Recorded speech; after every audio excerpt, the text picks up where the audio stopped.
और whole squared है। देखिए पूरा टर्म स्क्वायर्ड है।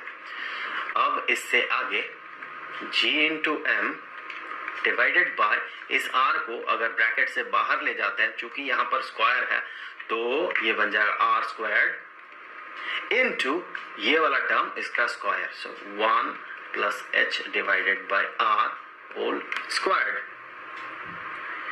आप अगर ध्यान से देखेंगे तो आप ये पाएंगे कि ये जो टर्म है ये किसके बराबर है। यहां से देखिए, ये acceleration due to gravity surface पे जितना होगा उसके बराबर है। सो हम यहां से इसे सब्स्टिट्यूट कर सकते हैं और आगे हम ये कह सकते हैं कि g डैश्ड जो है ये बराबर होगा g into 1 plus h divided by r whole square. अब फिर से एक बार देख ले, ये वाला टर्म जो है ये g के बराबर है, कंपेयर करके देख ले। तो यहीं से आगे हम ये कहेंगे ये बराबर होगा g into 1 plus h divided by r whole to the power negative 2k। अब हम क्या करेंगे, इस टर्म को एक्सपेंड करेंगे। उससे पहले आप देख ले, जैसे कि हमें पता है कि 1 plus x whole to the power k अगर रहता है, इसे अगर हम एक्सपेंड करते हैं, सो बाइनोमियल एक्सपेंशन में हम ये कहेंगे ये बराबर होगा 1 plus k into x plus k into k minus 1 divided by 1 into 2 into x squared, plus इसी तरह से टर्म्स आपको मिलते रहेंगे और अगला टर्म कुछ ऐसा बनेगा। आप इसी से आगे के टर्म्स भी डिसाइड कर सकते हैं और ये सारे टर्म्स चलते रहेंगे।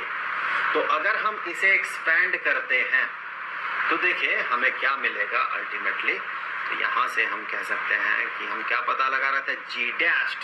सो यही g डैश्ड ये बराबर है g इंटू, इसे हम करने वाले हैं एक्सपेंड, तो ये बन जाएगा देखिए 1 प्लस ये टर्म अगर x मानते हैं हम इसे और इसे अगर k मानते हैं तो हम कहेंगे ये होगा 1 प्लस नेगेटिव 2 जो कि है k इस केस में, और x हमने इसे माना है तो h divided by r plus आगे के जो टर्म्स है देखिए यहाँ पर x स्क्वायर्ड है, x क्यूब्ड है। तो जब ये टर्म x इस केस में h डिवाइडेड बाय r, जब ये टर्म बहुत छोटा होगा, इन जनरल केसेस जैसे होता है, अगर आप अर्थ के सरफेस से 100 मीटर ऊपर चढ़ते हैं तो ये 100 मीटर h के जगह 100 मीटर और अर्थ का रेडियस जो कि 6400 किलोमीटर के आसपास है, तो ये ओवरऑल जो टर्म है ये टर्म बहुत छोटा बन जाएगा। तो उसका स्क्वायर को, उसके क्यूब को, उसके फोर्थ पावर को हम नेग्लेक्ट कर सकते हैं क्योंकि ये खुद बहुत छोटा है।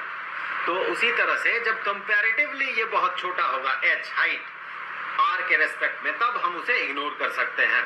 लेकिन अगर ऐसा नहीं हुआ, कहा गया कि अर्थ से 6000 किलोमीटर, अर्थ के सरफेस से 6000 किलोमीटर दूर, तो वो बहुत दूर हो जाएगा।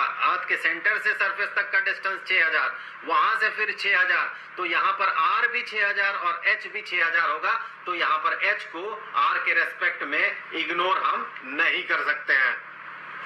इसी तरह से ये आपके डिस्क्रिप्शन पे और आपके एक्यूरेसी पे डिपेंड करेगा। आपका जो भी कंप्यूटेशन है वो कितना एक्यूरेसी डिमांड कर रहा है, उस पे डिपेंड कर रहा है कि आप ये वाला फॉर्मूला अप्लाई करेंगे जो कि अप्रोक्सीमेशन नहीं है, जो कि रियल